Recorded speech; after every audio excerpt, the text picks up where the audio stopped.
د فاتحه مبارکه سوره چې د قران عظیم شان لومړی سوره ده په مکه معظمه کې را نازله شوې ده و مبارک آیاتونه لري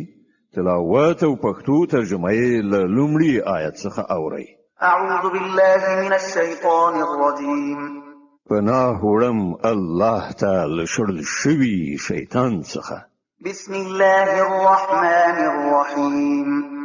د الله په نوم چې ډیر زیات مهربان پوره رحم لرونکی دی الحمد لله رب العالمین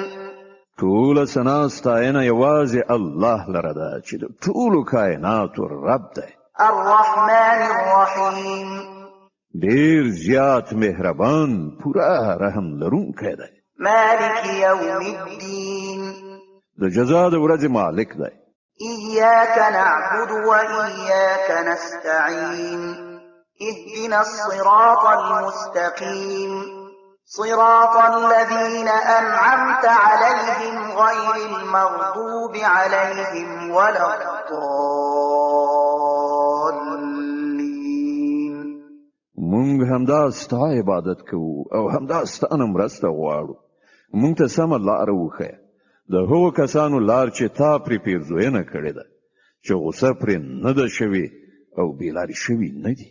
صدق الله العظیم الله ستر رښتیا ویونکی دی